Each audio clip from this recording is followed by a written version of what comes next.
네, 안녕하십니까. 네, 시험 잘 보셨어요? 네. 만족하세요? 네.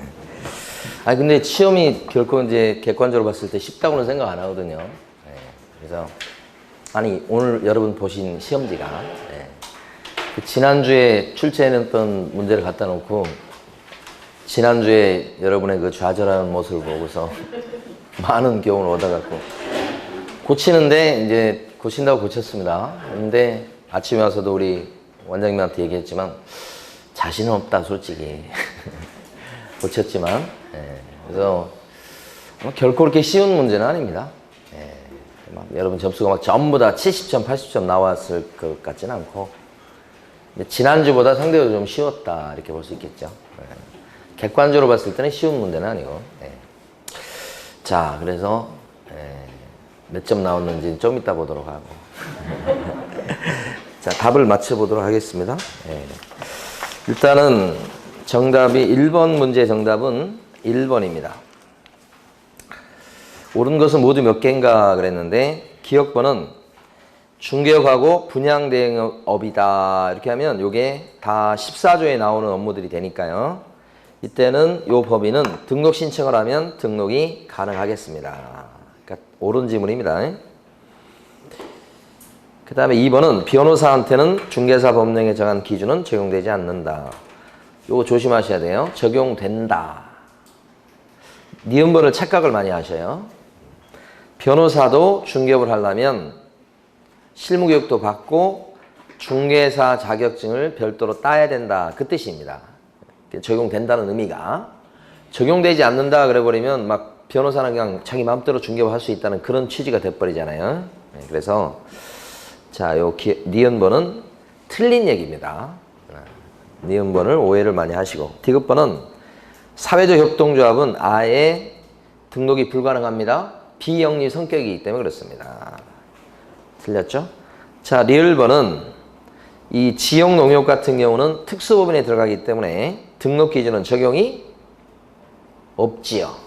그러니까 지역농협은 법인의 등록 요건을 안 갖추어도 등록이 가능하다 이런 뜻이 되니까 기억번 빼고는 다 틀렸기 때문에 정답이 1번. 그 다음에 2번 보면 토지거래 허가제도입니다. 틀린 것은 했고 정답은 2번이고요. 2번이 틀린 이유가 명확합니다. 2번에 보면 민원 처리에 관한 법률에 따른 처리기간에 허가증의 발급 또는 불허가처분 사유의 통지가 없거나 선매 협의 사실의 통지가 없을 때는 그 민원 처리 기간이 끝난 날, 다음 날, 그렇죠. 맨날 물어보는 게 똑같습니다. 다음 날 토지거래 허가 있는 것으로 본다. 이렇게.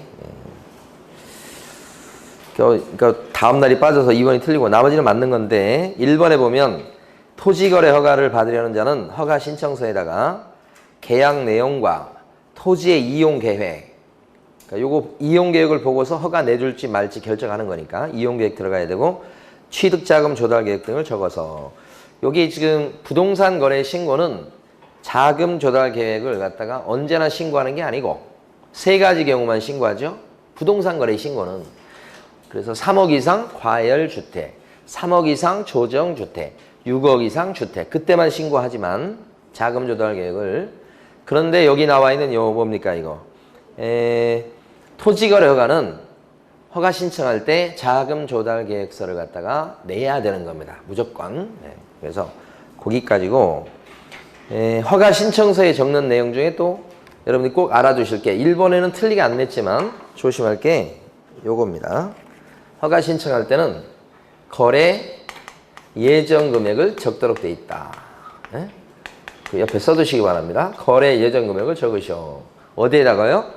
허가 신청서에다가. 근데 허가 신청서에 기재사항 물어볼 적에 거래 금액을 적는다. 이렇게 얘기하면 X. 왜 그렇습니까? 허가 받고서 그 다음에 계약서 쓰는 겁니다. 계약서 쓰고 나서 그 다음에 허가를 받는 게 아니잖아요. 그럼 허가 신청서에는 합의된 거래 금액이 그러니까 확정된 거래 금액이 나올 수 없고 자, 우리 얼마에 계약하려고 합니다. 라는 예정 금액은 나올 수 있죠. 중요한데요. 허가 신청서의 기재사항은 거래 금액이 들어가지 않고 뭐가 들어갑니까? 예정 금액이다. 그래서 이렇게 나올 가능성이 높아요. 조심하셔야 됩니다. 1번이 오히려 더 여러분들이 좀 주의할 것입니다. 2번은 많이 아시는 거예요. 1번. 허가 신청서의 기재사항을 여러분 저기 그 기본서나 이런 데 보면 있어요. 시험에 한 번 나왔는데 좀 출제하기는 좀 그렇다 생각되는데 혹시 모르잖아요. 그러니까 허가 신청서의 기재사항을 한 번쯤 꼭 확인을 해 주시기 바랍니다. 허가 신청서 기재사항이다. 이렇게. 그 중에 보면 물론 토지 이용 계획도 들어가고 1번에 나온 것도 들어가지만 예정 금액도 들어갑니다. 예정 금액. 근데 거래 금액은 아닙니다. 계약서 나중에 쓰기 때문에 그렇습니다. 그 다음에 이제 3번 보면 불허가 처분에 이의가 있는 자는 처분을 받은 때부터 1개월 내 시장군수구청장한테 이의 신청할 수 있다. 맞습니까요? 여기 허가 신청을 넣었을 때 이거 언젠가도 우리 했습니다. 그럼 허가관청에서는 허가 내줄지 심사를 하게 되고요. 이 기간이 민원 처리 기간인 15일입니다. 그래서 실수요 목적이라고 판단이 되면 그럴 적에는 허가를 내주고요. 투기 목적이 있다고 판단이 되는 경우에는 불허가 통지를 하게 됩니다. 이렇게. 그럼 허가 또는 불허가 처분 이렇게. 옆으로 빼놓는 경우도 있죠. 선매협의 이렇게. 그러니까 15일 내에 옆으로 빼놓거나 허가증을 주거나 불허가 통지하거나. 근데 여기 보면 허가를 받으면 허가받은 대로 이용할 의무가 있게 되고 요 이용 의무를 안 지키게 되면 조사해 보니까 딴 목적으로 쓰고 있다든지 이렇게 되면 이행명령을 내리고 이행명령을 받고도 허가받은 대로 이용을 안 하고 버티면 그럴 때는 이행강제금을 부과한다. 이런 게 왼쪽 스토리고요. 오른쪽에는 이제 불허가에 대해서 불만이 있는 사람은 이의 신청할 수 있습니다. 아니면 너가 살아 이렇게 대들 수도 있습니다. 이렇게. 그래서 중요한 포인트는 뭐냐면 구별할 것은 요 이행강제금에 대해서 불만이 있는 사람은 이의 신청을 할 수 있는데 요 이의 신청을 언제까지 하는 겁니까? 요게 30일입니다. 여기 불허가에 대해서 불만이 있는 사람은 이의 신청하고 이의 제기할 수 있죠? 언제까지 하는 겁니까? 요거에 한 달입니다. 한 달. 30일과 1개월은 같은 말이 아니죠? 1개월이라고 하는 것은 29일이 될 수도 있고 28일이 될 수 있고 31일이 될 수 있기 때문에 같은 말이 아니어서 구별을 해야 됩니다. 그러니까 작년 문제가 이거예요.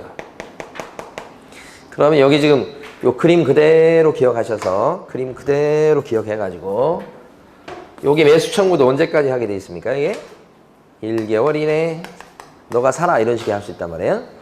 그래서 여기가 30일이고 여기가 1개월 여기도 1개월입니다. 요 그림을 기억하셔야 돼. 그래서 30일 1개월 1개월 이쪽으로 갈수록 길어지죠. 얘가 더 길다고 봐야 됩니다. 30일 1개월 1개월. 시험 문제 낼 때는 여기를 1개월로 내면 틀리는 겁니다. 1개월 하면 틀리고 여기 요 불허가에 대한 이의 신청을 30일 내에 한다고 그러면 또 틀리는 겁니다. 두 개를 구별하셔야 돼요. 그래서 왼쪽 거하고 오른쪽 거. 요 그림으로 기억하셔야 돼. 글자로 하려면 힘들고. 그래서 왼쪽 거에 30일, 1개월, 1개월. 요렇게. 여기 30일이 뭐냐? 허가 냈을 때, 받았을 때 이제 그거 이행강제금 얘기요. 요건 1개월. 중요합니다. 그러니까 여러분들이 이제 시험 문제에서 이렇게 틀리는 걸 보면 이제 마지막에 해야 될 게 뭐냐면 딱 정해졌는데 지금 행정처분 벌칙 암기사항이 4문제 정도 출제가 됩니다. 여기서 고득점이냐 아니면 그저 그런 점수냐가 여기서 갈린다고요. 4문제 정도. 그 다음에 필수 암기사항이 있어요. 아직 여러분 자료 안 받으셨죠? 오늘 자료 받은 거 없죠? 네. 필수 암기사항 이따가 나눠드리라고 할게요. 이것이 페이지 수로 봤을 때는 한 4페이지 정도 됩니다. 수업 시간에 무수히 많이 반복한 겁니다. 그 중에 아까 부동산 거래 신고사항, 계약서의 필수 기재사항, 확인 설명사항 그런 거 있어요. 이것을 열심히 암기하셔야 되는 거예요. 암기지. 암기 안 하고 상식적으로 맞출 수는 없는 겁니다. 요거 하고 그 다음에 플러스 이제 수험생들이 이제 문제 풀다 보면 막 아주 막 구석지에서 별거 다는 것 같지만 제 눈에는 맨날 나오는 것만 나온 것 같습니다. 그게 뭐냐면 비슷한 것을 바꾸는 겁니다. 비슷한 걸 바꾸는 거예요. 그래서 비교 정리한 내용이 한 6페이지짜리가 있는데 이 6페이지짜리도 조만간 나눠드릴 겁니다.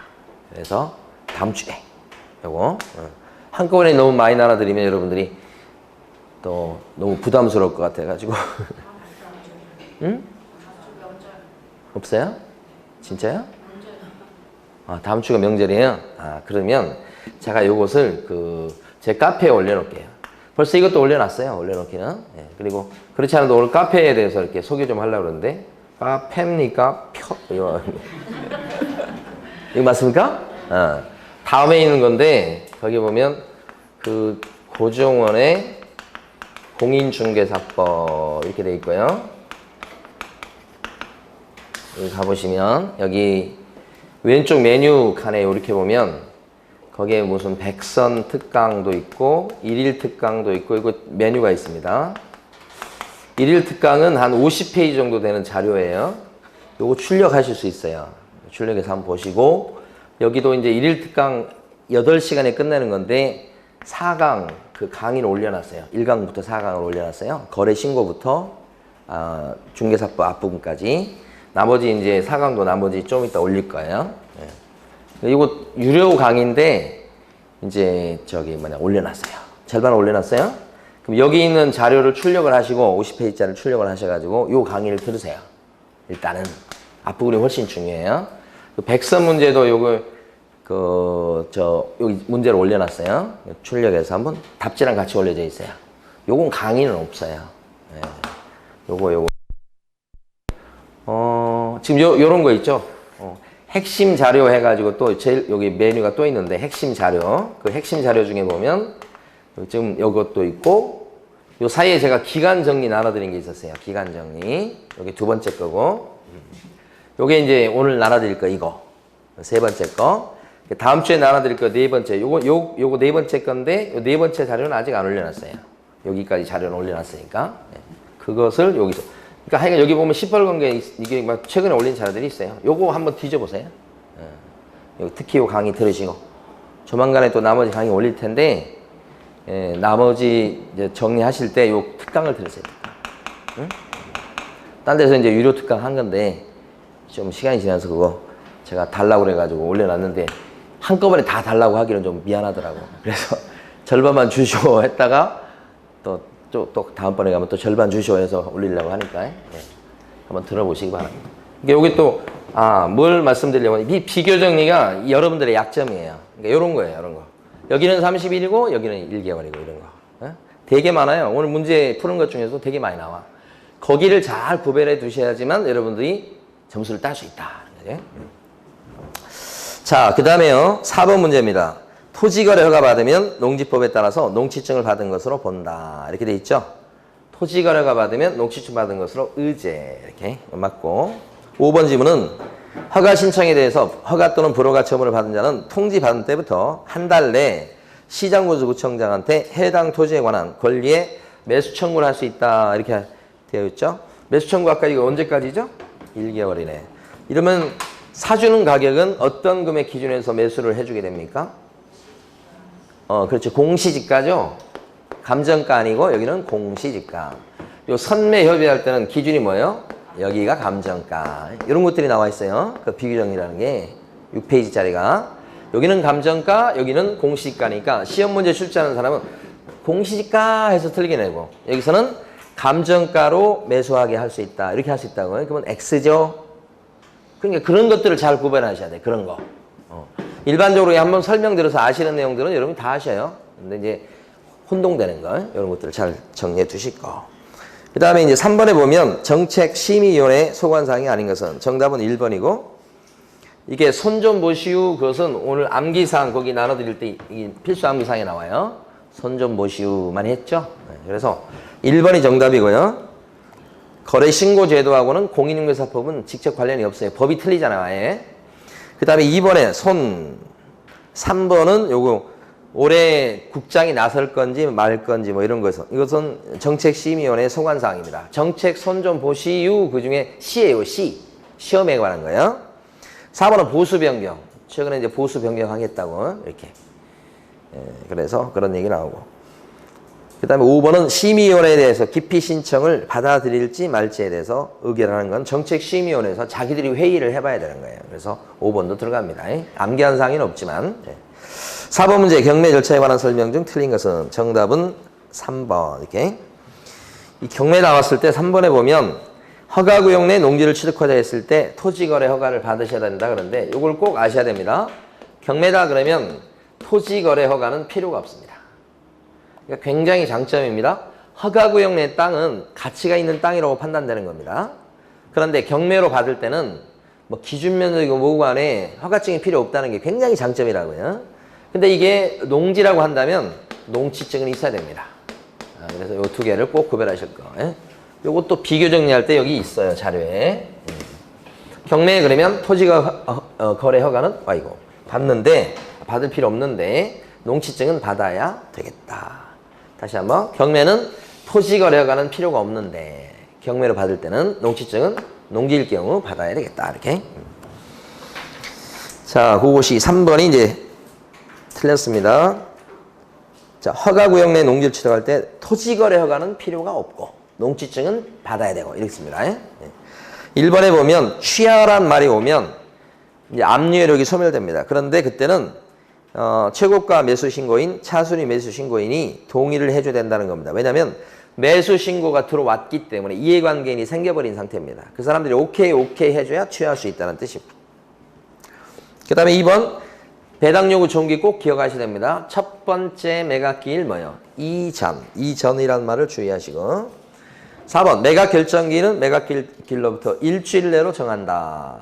맞죠 이것도? 5번 불허가 결정에 대해서 새 매각길이 지정되면 최저 매각 가격은 저감되지 않는다. 불허가는 절차에 하자가 있어서 다시 시작하는 걸 불허가, 그 새 매각이라고 하죠. 이때는 절차에 문제가 있어서 그렇지 다시 들어갈 때는 최저가를 저감을 하지는 않습니다. 최저가를 저감하는 경우는 어떤 경우예요? 유찰됐을 때, 아무도 안 들었을 때만 유일하게 저감, 그거 하시고. 자, 그 다음에 이제 5번입니다. 결격사유. 틀린 것은 했고요. 이 5번 지문도 강조해서 설명드린 겁니다. 틀린 거 먼저 해버리죠. 이것도 이제 비교 정리할 때 나오는 내용이에요. 그러니까 나오는 내용들이 딱 정해졌습니다. 그것만 계속 반복해서 혼동하지 않게끔 반복하는 게 중요합니다. 결격자인 사람을 고용인으로 쓰고 앉아있다. 그럼 어떻게 돼요? 고용인으로 쓰고 있으면 업무정지고요. 첫 번째 모의고사 때 했는데 결격자인 사람을 높은 임원이나 사원으로 쓰고 있을 때는 어떻게 됩니까? 높은 사람 쓰고 있으니까.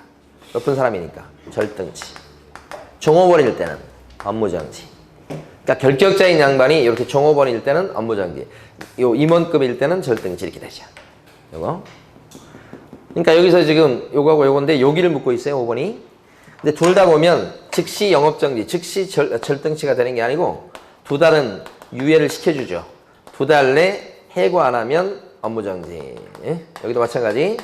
두 달 내 해고 안 하면 뭐야? 절등치 이렇게 되는 거죠. 요 개임이라고 하기도 합니다. 높은 사람이니까 좀 점잖게 표현해서. 요게 틀린 거죠. 업무정지라고 하셔야지 이렇게 하면 안 돼. 5번 지문 틀린 거 하셔야 돼. 2개월 내에 사유를 해소하지 않으면 등록관청은 업무정지를 명할 수 있다. 이렇게 해야 돼. 누구니까요? 보조원이니까. 보조원이 여기 들어가는 거죠. 고용인. 네. 밑에 사람. 자, 1번 같은 경우는 선고유예 받았습니다. 100% 결격자 아닙니다. 선고유예는 1번 착할 선자.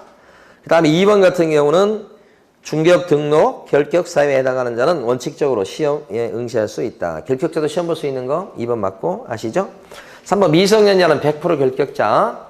부모의 동의가 있다 그래도 소용없습니다. 4번 피특정 후견인 알아두셔야 돼. 피특정 후견인 그러면 저를 생각하셔야 돼.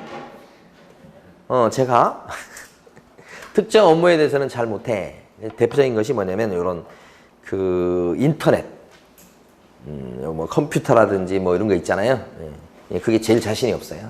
그래서 저희 옛날 수강생 중에 한 분이 이제 그런 그 게임 회사 다녔던 친구가 있어요. 젊은 친구인데. 근데 그 친구는 아주 게임기도 만들어. 그리고 막 인터넷에서 막 잘 알아. 그래서 이제 인터넷이 안 되거나 뭐 문제가 생기고 그러면 그 친구한테 전화해가지고 원격 조정해가지고 집에서 이렇게 하고 그러니까 너무 좋긴 한데 막 시도 때도 없이 막 밤중에도 전화하고 막 그런다. 그래서 이제 그게 이제 그 친구가 저한테 큰 도움이 돼요. 그런 인터넷 쪽에 이런 컴퓨터 쪽에 그 사람이 좀 잘하니까 아주 못 고치는 게 없어요. 그러니까 그런 쪽으로 해도 괜찮을 것 같은데 아직 젊어서 그런지 관심은 없더라고. 예. 근데 하여간 그게 제가 이제 그래서 이제 이게 피특정 후견인이냐. 컴퓨터 업무에 대해서 지금 그 친구가 저를 뒤를 봐주는 거예요. 그렇다고 해서 제가 뭐 행위 능력이 없습니까? 나머지는 잘 진짜 잘하는지 모르겠다 이거. 자, 어쨌든 그렇습니다. 그 다음에 그러니까 비특정 후견은 결격자 아니라는 거 꼭 기억하시고 6번에 보면 분사무소 설치에 관한 설명 중 틀린 것은 이렇게 했고요. 이것도 다 나왔던 내용인데 이제 틀린 지문을 이제 바꿔놓은 거잖아요. 그죠? 네, 그래서 6번의 정답은 3번입니다. 3번은 왜 틀렸는가? 자격증 4번은 제출 서류가 아니죠? 네, 그래서 3번이 틀린 거. 나머지는 뭐 다 아시는 내용들이에요. 5번 같은 경우에 분사무소의 벽면 이용 간판에는 누구의 성명을 표기하시라? 책임자. 그죠? 예? 책임자. 예. 예를 들어서 이제 문제를 쉽게 고치려면 어떻게 고치는 줄 아세요? 6번 문제를 이거 어렵게 낸다 그러면 1번부터 5번 중에 다 틀리게 해놔. 하나만 맞게 하고. 옳은 것은 그럼 어렵게 되고요. 쉽게 하려고 그러면 어떻게 해? 다 맞게 해놓고 틀린 거 아주 눈에 띄는 걸 하나 딱 틀리게 해놔요. 그럼 그냥 바로 그냥 답을 찾으니까 문제 난이도가 떨어지게 되는 겁니다. 그래서 이제 여러분도 실제 시험도 보면 그 출제하는 사람은 자기가 출제한 문제에 대해서 난이도를 잘 가늠하기 힘들어요. 저희들은 이제 그나마 조금 하는데 진짜 출제위원들은 진짜 가늠을 못해요. 출제해놓고 나서 그래서 작년에 합격했다는 사람 중에서 최상위권에 드는 사람들을 합숙을 시켜요. 들어와서. 그래서 공부를 시키고 그 사람들한테 시험을 보여봐요. 보여봤는데 그 사람들이 다 틀리잖아. 최상위권인데. 그러면 그런 문제는 빼요. 난이도가 엄청 세다는 거죠. 그런 문제가 너무 많다 그러면 어떻게 해요? 그걸 또 속아내요. 그러다 보니까 가끔 어떤 게 현상이 벌어지냐면 원래 골고루 출제가 돼야 되는데 한 몇 배수로 딱 뽑아놓고 그 중에서 이제 보여보고 거기서 새로 만들진 않아요. 한 3배수 정도 문제를 딱 뽑아놓고 문제 보여보고 그 다음에 또 어떤 특정한 문제가 있으면 나머지 문제 들어갈 문제를 또 보여봐. 이렇게. 그래서 난이도 조절을 이렇게 한다고 하는 거예요.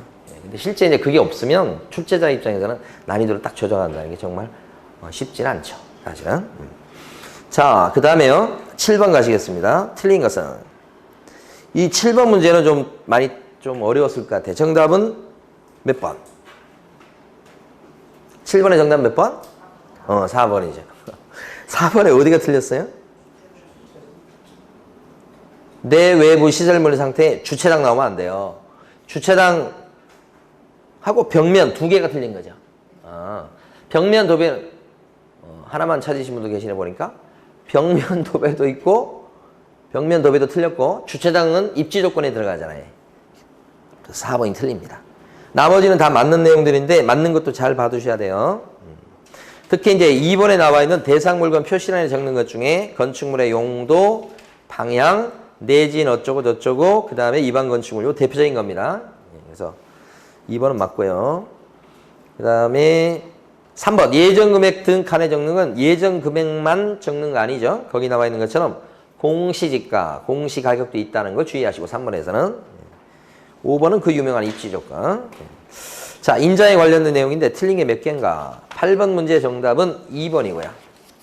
2번은 두 개란 얘기죠. 기업권은 개공은 전자문서로도 인장을 등록할 수 있어요. 전자문서로 오케이. 그 다음 니은번 분사무소에서 사용할 인장은 요거 틀렸네. 어디 가서 등록해야 됩니까? 주된 사무소 수대관할 등록한 층에. 디귿번 법인이 아닌 개공은 공인개공과 부칙개공 얘기하는 거죠. 가족관계 등록부나 주민등록표에 기재되는 성명이 나타난 인장을 등록관청에 등록하셔야 되겠다. 이렇게 법인이 아닌 개공이라고 되어 있죠. 법인이 아닌 개공은 가족관계 등록부나 주민등록표에 기재된 성명이 나타난 인장을 등록관청에 등록해야 되겠다. 이것도 맞죠. 그 다음에 리을번은 요거요. 소속 공인인증사는 인장 등록신고서를 이용해서 사용한 인장을 등록할 수가 있다.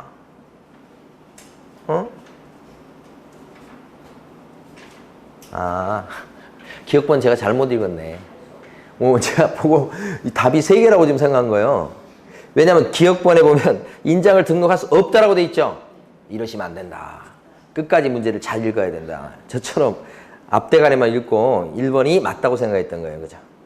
1번 틀린 거죠? 등록할 수 있다. 그래서 기억번하고 니은번이 틀린 거고 디귿하고 리을번이 맞는 거죠. 정답은 2번.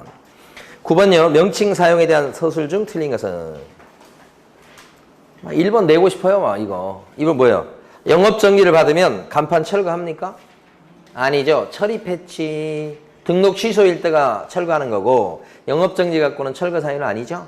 네, 그래서 1번이 틀린 거. 2번. 무자격자가 자신의 명함에다가 부동산 뉴스 대표라는 명칭을 기재해서 사용하는 것은 대표라고 쓰면 안 되는 거예요. 공인중개사 아닌 자가 공인중개사와 유사한 명칭 사용한 것에 해당된다.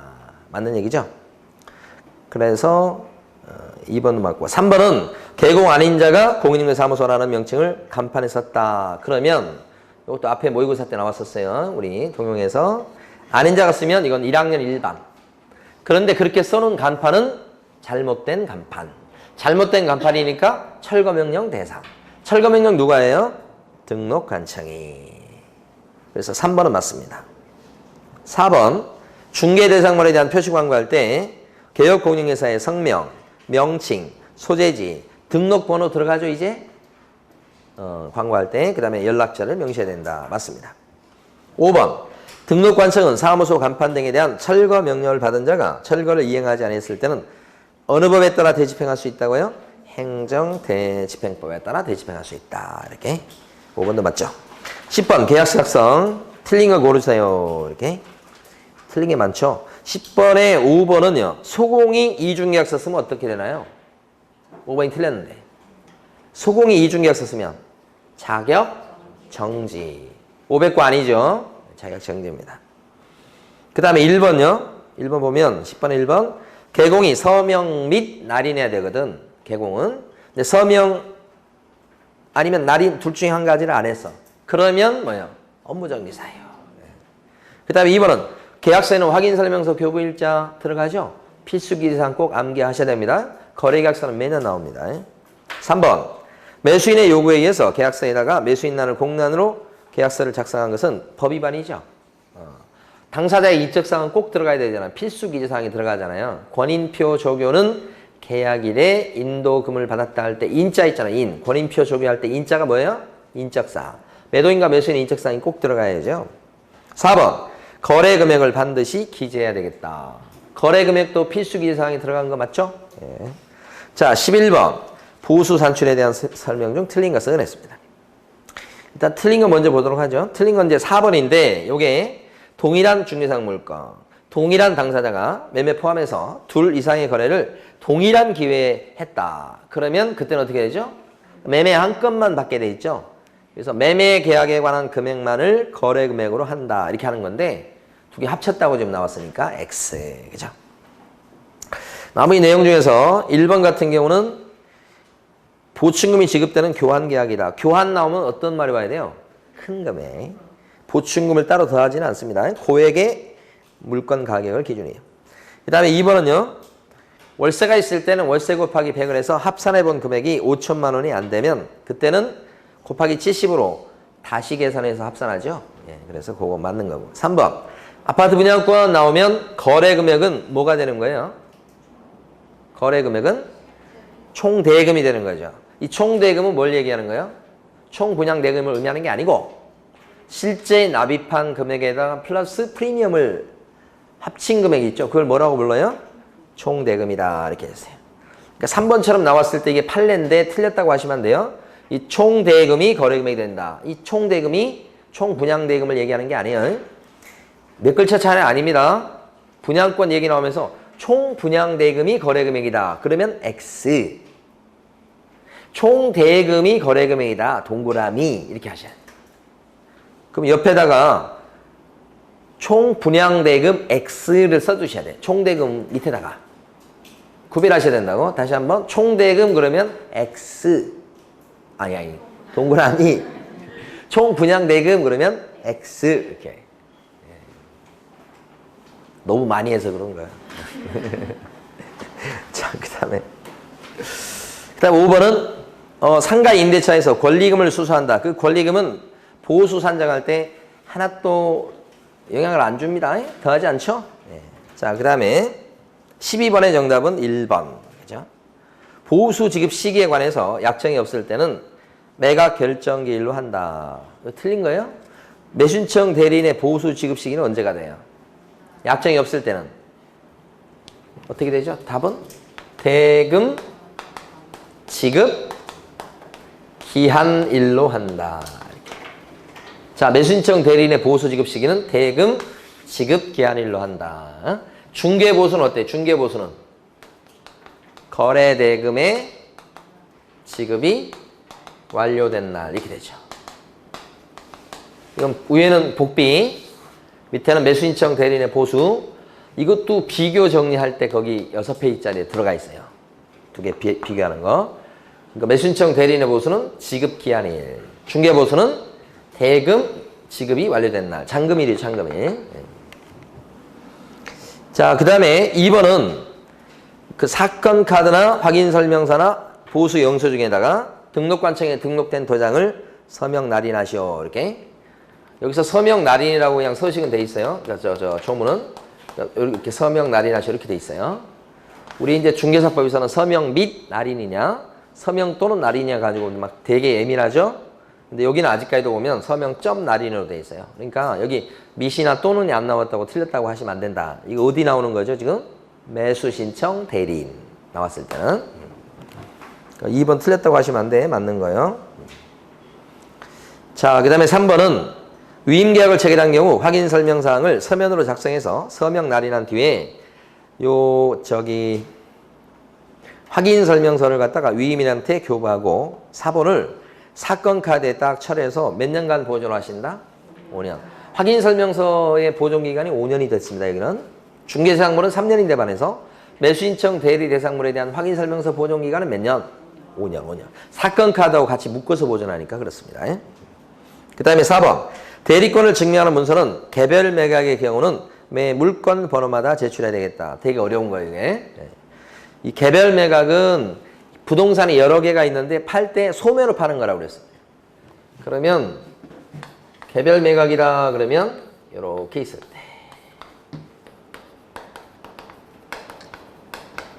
따로따로 파는 겁니다. 이게 부동산이 5채가 있다고 생각하시면 돼. 이렇게. 이게 개별 매각. 그러면 이때 요 경매 사건에 대해서는 예를 들어서 19 타경 2378 이렇게 하고요. 요 물건 5개를 소매로 각각 파는데 그 팔 때 여기다가 별도로 물건 번호를 또 붙여 놓습니다. 이렇게 3번, 4번, 5번. 사건 번호 뒤에 보면 경매 하다 보면 1번, 가로 2번 이렇게 요것이 이렇게 5개까지 붙여졌어요. 5개니까. 요것을 물건 번호라고 해요. 물건 번호. 여기까지가 사건 번호예요. 그러니까 이렇게 개별 매각되는 경우는 여기서 끝나지 않고 이렇게 물건 번호가 더 붙어 있어요. 그럼 여기 지금 4번에 보면 대리권을 증명하는 문서가 뭐예요?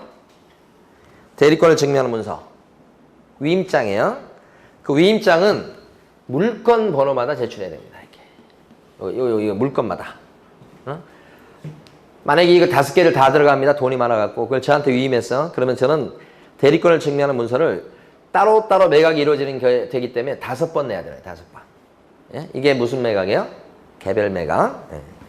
근데 개별 매각의 반대가 있어요. 일괄 매각이라는 게 있어요.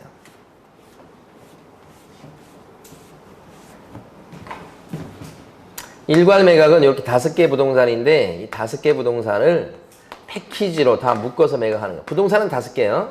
근데 일괄 매각이다 이렇게 되면 이 5개 부동산을 한 개 요 패키지로 묶어서 덩어리째 매각하는 겁니다. 도매요, 도매. 덩어리째. 예? 이렇게 되면 이걸 낙찰을 받을 사람이 5개 덩어리가 되니까 금액이 커져버리니까 임자를 찾기가 쉽지가 않는 거예요. 그래서 보통 개별 매각을 더 많이 해요. 근데 일괄 매각을 한다 그러면 여기는 번호를 붙일 필요가 없어요. 이거 통째 매각하는 통째. 그럼 이것은 사건 번호만 2019 타경 2378 이렇게 하고 끝나요. 뒤에 뭐 1번, 2번이 없어요. 여기는 1번, 2번이 있죠. 이건 통째 매각이고 이건 따로따로 매각이에요. 그래서 원래 이제 일반적으로 이런 일괄 매각이든 보통 경매는 위임장, 대리권을 증명하는 문서는 사건마다 내는 거야, 사건마다. 이게 사건 번호죠. 그러니까 이거 한 번, 위임장 한 번 내면 돼요. 근데 이건 한 번 내가지고 안 되죠. 5개를 다 들어간다면 5번 내야 돼요. 뭐마다 내요? 물건 번호마다. 이걸 물건 번호라고 그래요, 물건 번호. 그러니까 원칙은 뭐마다? 사건마다. 위임장을. 근데 예외적으로 어떻게 되는 경우는? 개별 매각되는 경우는 뭐마다요? 물건 번호마다 제출합니다. 그게 4번이에요. 어렵죠, 어렵죠. 그래서 요걸 갖다가 요 개별 매각은 뭐마다 낸다고요? 물건 번호마다 내죠? 개별 매각이죠? 물건 번호마다 내죠? 그래서 개물. 영화 중에 괴물이라는 영화 있지 않았어요? 한가요? 괴물. 개별 매각은 물건 번호마다. 이렇게. 괴물, 괴물, 괴물, 괴물. 또 괴물 영화 보셨어요? 그때 당시에 괴물 영화 되게 많이 봤는데, 사람들. 저는 그 사람들이 많이 보잖아요. 그런 영화는 절대 안 봅니다. 사람들이 안 보는 영화 찾아가서 보지. 근데 요새는 뭐 영화관 갈 일이 별로 없고, 그냥. 요새는 또 집안에서 휴대폰 가지고도 보잖아요. 한 달에 만 얼마더만. 그래가지고. 네. 전제 하여간도 좀 보고 싶은 영화가 있고 그러면, 네, 그냥 집에서 봐버리지. 그걸로 봐버리지. 뭐, 영화는 잘 안 가게 되더라고. 자, 5번 지문입니다. 매수신청 대리인 등록을 한 개공은 법원 행정처장이 인정한 특별한 경우 그 사무소 간판에다가 법원의 휘장 등을 표시할 수 있다. 이게 5번이 틀렸다고 고를 가능성이 높아요. 그런데 법원 행정처장이 인정하면 오케이, 돼요. 이게. 5번을 통해서 알아주시고, 기출 지문이에요, 5번이. 법원 행정처장이 인정하면 법원의 명칭이나 휘장을 쓸 수 있다라는 예외를 두고 있어요. 원칙은 안 되는, 못 쓰는 겁니다, 원칙은. 자, 13번입니다. 판례 내용 중 틀린 것은 했고, 4번이 틀렸어요. 4번이 왜 틀렸습니까? 갱신 요구권은 10년을 보장받죠? 근데 요게 법정 갱신에 대해서는 적용된다라고 했어요. 법정 갱신이 묵시적 갱신이에요? 묵시적 갱신이 돼도 10년을 넘을 수 있다, 없다? 묵시적 갱신이 되는 경우는. 우리 갱신 요구를 통해서, 이게 상가죠? 갱신 요구를 통해서 상가 임차인이 보장받는 게 이거는 최장 10년이죠. 그럼 법정 갱신이다 그러면 법정 갱신이면 아무 말 없이 막 지나가는 거 얘기하는 거 아니에요? 법정 갱신. 법정 갱신이 돼서 10년 동안 장사해왔다. 그럼 10년 지나고 나서 법정 갱신이 되냐고요? 되죠. 그러니까 법정 갱신은 10년의 제한이 없다는 얘기입니다. 응? 그래서 여기는 틀린 얘기. 4번 이미 틀렸죠? 법정 갱신에 대해서도 적용된다. 10년으로 제한한다는 규정은 법정 갱신에는 적용이 없다. 법정 갱신은 20년, 30년 할 수 있어. 말 안 해서 그렇지 둘이 좋아서 그런 거예요, 지금. 법정 갱신이 뭐예요? 묵시적 갱신이잖아요. 말 안 해서 그렇지. 둘 다 만족한다는 거예요. 자, 1번 같은 경우는 출제가 될 가능성이 높아 보여요. 창고나 공장은 상가 건물 임대차 보호법에 따른 보호를 받습니까요? 어때요? 공장이나 창고다 그러면 공장 창고에서 이런 걸 잘 구별해서 알아두셔야 돼. 공장이나 창고다 그러면 상가 건물 임대차 보호법에 따른 보호를 받을 거냐. 거기서 물건을 만들기만 해요. 보관만 합니다. 이러면 상가 건물 임대차 보호법에 따른 보호를 받지 못할 것입니다. 근데 그 공장이나 창고에서 물건을 만들고 보관하기도 하지만 거기서 영업행위를 같이 해요. 장사를 같이 한다고. 판매행위도 같이 한다고. 그러면 어떻게 됩니까, 이건? 보호받을 수가 있다. 이렇게 두 개로 나뉩니다. 어떤 게 나올지 모르겠어요. 그런데 공장이나 창고 출제 가능성이 굉장히 높다. 이 판례입니다. 그 다음에 2번. 상가 건물의 공유자인 임대인이 임차인에게 갱신 거절의 통지를 했을 때는 공유자의 지분 과반수를 결정해야 된다. 임차인을 드릴 때도 그저 임대인이 지분권자일 때는 지분 과반수의 찬성으로 세입자로 계약하는 거고, 내보낼 때도 지분 과반수예요. 그러니까 이게 이제 관리행위라고 하는 겁니다. 관리행위는 세를 드리는 거, 그다음에 그러니까 세를 내보내는 거, 이거 전부 다 관리행위죠. 그러니까 뭐가 필요합니까? 지분 과반수. 이렇게. 그 다음에 3번은 일부 임대차. 이건 너무 잘 아시는 거고. 5번요. 상가 건물을 임차하고 사업자 등록을 마친 사업자인데 임차 건물의 전대차 등으로 당해 사업을 개시하지 않거나 사실상 폐업했을 때는 그 사업자 등록은 임대차의 공시 방법으로 요구되는 적법한 사업자 등록이라고 볼 수가 없다. 이게 무슨 얘기냐면 주택도 똑같은 원리인데 현장에서는 이런 일이 많이 벌어져요. 이게 뭐냐면 여기가 지금 임대인입니다. 근데 B가 이제 여기 가게를 빌려서 파리바게뜨 같은 걸 한단 말이야. 그러니까 이 사람은 이제 사업자 내가지고 하겠죠. 그런데 사업자 내가지고 여기를 차지해서 이제 영업을 하는 건데 하다 보니까 이 빵집이 적성에 안 맞는 거예요. 그래서 못 해먹고 있어요, 여기서. 그래서 어떻게 하냐면 이렇게 C한테 빵집을 넘겨요. 이렇게. 자기가 계속 하다가는 적자만 쌓일 것 같아요. 그래서 넘겨버려. 그럼 이 사람 같은 경우는 여기 들어와서 빵집을 하는데 그럼 이 사람이 진짜 이 점포를 차지하고 있는 거 아니에요? 근데 이 사람은요, 사업자 등록을 안 하고 이 사람 사업자 등록이 걸려 있어요. 그러니까 요 기존 임차인의 사업자 등록이 걸려 있는 상태에서 그 다음에 요 빵집을 인수해서 들어온 요 사람은 자기가 빵집을 운영하긴 하는데 자기 명의의 사업자가 없어요. 그러면 요때 C라는 사람이 대항 요건을 갖춘 거냐? 못 갖춘 거야. 그럼 여기서 대항 요건을 못 갖추면 여기는 갖춘 거냐? 여기도 못 갖춘 거예요. 여기는 뭐가 없죠, 지금? 점유가 없잖아, 점유가. 이게 없어지는 거고, 요리 갔으니까. 그럼 둘이 합쳐가지고 대항 요건을 갖췄다고 보는 거냐? 그럴 수가 없어, 여기는. 이럴 때는 어떻게 해야 되냐면, 이분이 사업자를, 이거 폐업을 하고, 이분이 사업자를 내야 돼. 이분 명의로.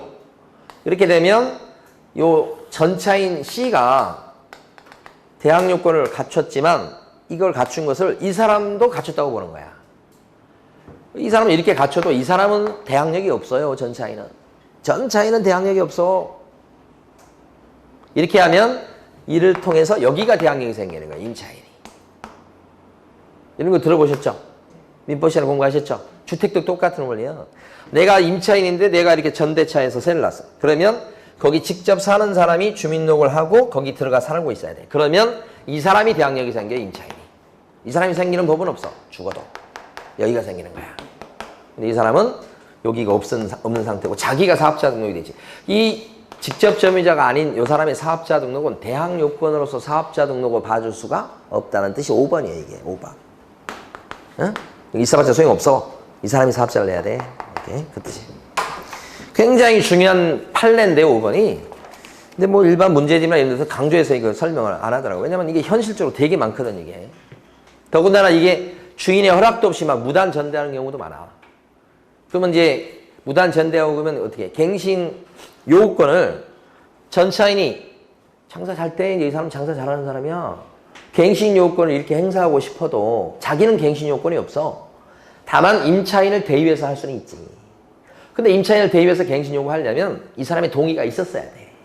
이 동의 없이 무단으로 전대했다 그러면 갱신 요구가 들어오면 임대인이 뭐라고 할 수 있어? 비우고 나가 그러면 여기 어떻게 되는 거예요? 나가야 될 뿐만 아니라 그동안 뭐 투자 비용 같은 거 회수하기가 힘들어지잖아요.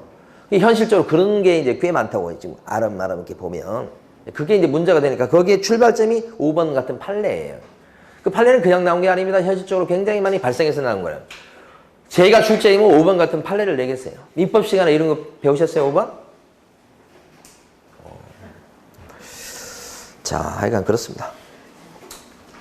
13번까지 했죠? 그 다음에 14번. 자, 틀린 설명을 했습니다. 1번이 틀렸어요. 14번에 1번.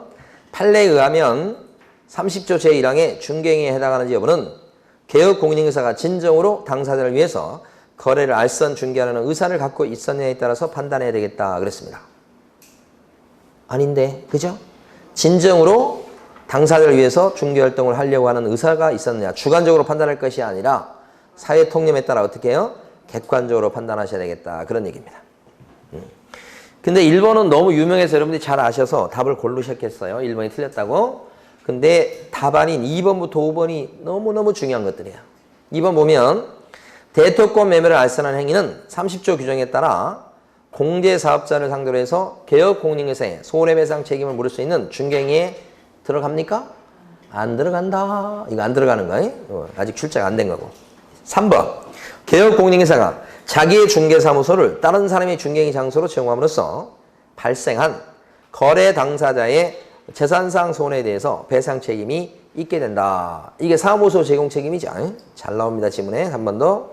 4번. 개업공인인사는 중개행위를 함에 있어서 거래 당사자의 재산상 손해를 발생하게 한 때에는 중개행위 하다가 개업공인인사한테 고의 또는 과실이 있는 경우에 한해서 그 손해를 배상할 책임이 있다.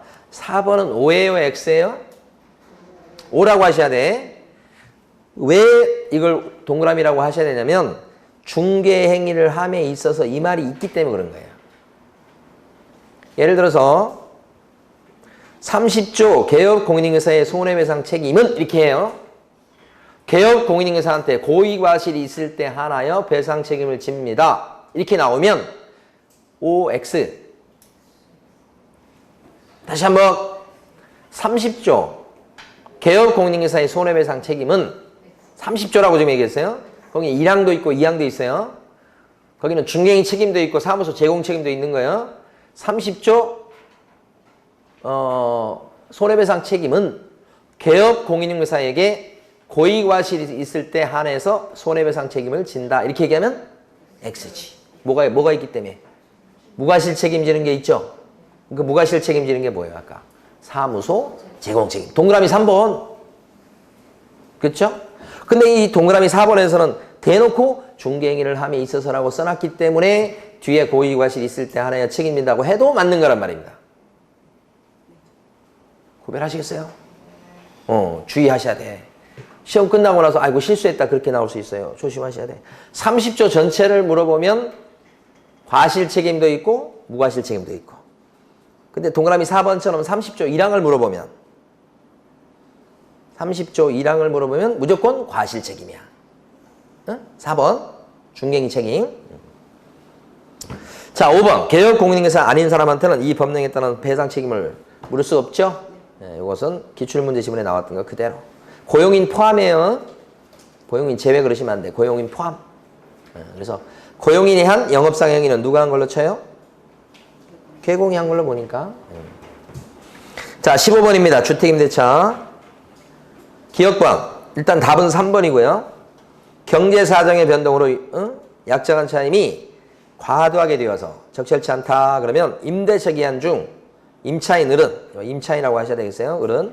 임차인을은 차임의 20분의 1 금액을 초과해서 감액을 청구할 수가 있다. 요 을을 임차인으로 좀 바꿔놓으세요. 임차인은 이렇게 구체로 얘기해야 될 것 같아요. 임차인은 20분의 1 금액을 초과해서도 감액할 수 있다. 증액할 때는 20분의 1의 제한을 받는 거지만 증액 올릴 때는 깎을 때는 제한이 없죠. 네, 그래서 기억번은 맞는 얘기. 니은번 주택임대차에 대해서 이해관계에 있는 자는 임대인의 동의가 없다고 해도 확정일자 부여기관에 해당 주택의 확정일자 부여일 등 정보 제공을 요청할 수 있다 그랬습니다. 이해관계인이 들어가면 어떻게 돼요? 동의 없이도 떠들어 볼 수 있죠? 네, 이거 맞는 거예요. 디귿번 우선매매권을 승계한 금융기관 등은 임차인이 대항요건을 상실한 경우에도 우선매매권을 행사할 수 있다. 아니죠. 대항요건을 임차인이 상실해버리면 아무리 보증받은 채권을 양수했다 치더라도 우선매매권을 행사할 수가 없게 된다. 이거죠. 리얼범 임차인이 갱신 요구를 했을 때는 임대차 기한은 2년으로 본다. 따라서 임차인은 도중에 임대차 계약을 임차인은 해야 되겠네요. 임차인은 도중에 임대차 계약을 해지할 수는 없다. 틀렸죠? 임차인은 언제든지 해지할 수가 있다. 이렇게. 그러니까 리얼번도 틀렸죠. 정답은 기억하고 니은이 맞는 거니까 정답 3번. 16번 문제는 한국 사람입니다. 한국 사람이 등록 신청할 때 구비서류 뭔가요? 여러분 암기한 걸로 치면 실사. 결은 안 들어갑니다. 실무교육 수료증 사본하고 여권용 사진하고 사무소 확보서류요. 그래서 1번에 있는 게 건축물 대장에 기재된 건물의 중개사무소를 확보했음을 증명하는 서류. 2번은 안 들어가는 거예요. 한국 사람이기 때문에. 신원조회 할 수 있죠. 3번은 건축물 대장에 혹시 기재되지 않는 건물의 사무실을 갖다가 오픈한 경우라고 한다면 그때는 건축물 대장에 기재가 지연되는 사유서를 내야 되겠다. 예? 그 다음에 여권용 사진. 5번은 실무교수료증 4번 이렇게. 답이 2번이죠. 17번까지 하고 쉴 텐데요. 틀린 것은 정답은 5번. 5번이 틀린 이유. 5번 왜 틀린 거예요? 영업정지에 해당하는 사유가 발생하면 몇 년 지나버리면 더 이상 영업정지를 못 때리나요? 3년이죠. 3합을 못 먹는다고 제가 그랬잖아요. 3년 지나면 업무정지를 때릴 수가 없다. 1년이 나오는 경우는 어떤 경우예요? 폐업기간. 그죠? 폐일업이죠. 응? 아니, 폐업 전에 영업정지 받을 위반 행위를 저질렀어. 그리고 폐업을 한 거예요. 그때 재등록했어요. 그럼 이때 재등록한 개공에 대해서 원칙적으로는 영업정지 받을 짓을 했으니까 영업정지 때릴 수 있죠? 이게 원칙. 예. 다만 영업정지 때릴 때는 폐업의 기간, 폐업의 사유를 고려해서 때리겠죠? 다만 요 중간에 자발적인 폐업 기간이 길어버리게 되면 업무정지를 갖다가 못 때리는 경우도 나올 수 있죠. 때릴 수 있는 게 원칙인데 못 때리는 경우 나올 수 있죠. 어느 정도 됐을 때 못 때립니까? 예외적으로. 폐업 기간이 1년 넘어가면 업무정지를 못 때린다. 예외적으로. 이거 알고 계시죠? 폐일업이고 폐업기간 얘기가 안 나오면요. 몇 년 지나버려야 더 이상 영업정지를 못 때리게 됩니까? 3년이죠. 3년 경과하면 더 이상 업무정지를 할 수가 없다. 그래서 이걸 어떻게 암기했었어요? 3합을 못 먹습니다. 업을 합자로 바꿔서. 여기는 패자가 안 나오죠? 예? 이거 둘 중에 어떤 거? 이건 1년이고 여기는 3년이잖아. 5번은 지금 폐업기한 얘기가 나와요? 안 나요? 5번. 안 나오니까 어떻게 돼? 3년 경과에요. 영업정지 못한다고 하셔야 돼. 예? 5번이 틀린 겁니다. 1번 같은 경우는 틀린 분 안 계시겠죠? 분사무소만 따로 영업정지 할 수 있고. 그 다음에 2번은 폐삼취예요. 그러니까 폐업기한 3년 초과하면 그 개공에 대해서 등록 취소도 못하고 업무정지도 못하고 그걸 행정처분할 수 없다고 말할 수도 있어요. 우리가 암기할 때는 어떻게 암기했어요? 폐삼취라고 암기했어요. 그럼 여기 개공이라는 행정처분은 두 개밖에 없어요. 업무정지하고 등록 취소. 그럼 3년 초과했으면 업무정지도 못하고 등록 취소도 못해버리게 돼요. 그래서 2번은 맞는 거고. 과태료 부과 기준은 뭘로 정한다고요? 대통령령. 그래서 이걸 기억할 때 우리가 과기대 기억하자고요. 과태료 부과 기준은 뭘로 정한다고요? 대통령령. 과기대. 과태료 부과 기준은 뭘로 정한다고요? 대통령령. 이렇게. 과기대. 이렇게. 2번 나왔던 내용입니다. 이걸 정확히 알아두세요. 이거 말고 나머지 뭐 국토부령으로 정하냐, 대통령령으로 정하냐, 그 구별할 생각 마세요, 나머지. 이거, 그런 거 원칙적으로 구별 안 하는데 이것만 2번 나왔기 때문에 국토부령 그러면 안 됩니다. 과태료 부과 기준은 뭘로 정해요? 대통령령, 과기대. 하나만 기억하세요, 이거. 그 다음에 4번은 자격 취소 처분하고서 5일 내 국장에게 보고한 거 아시죠? 네. 자격 정지는 보고해요, 안 해요? 자격 정지 처분했을 때는 보고하는 거 없죠? 취소만 보고하는 겁니다. 자, 쉬었다가 나머지 하겠습니다.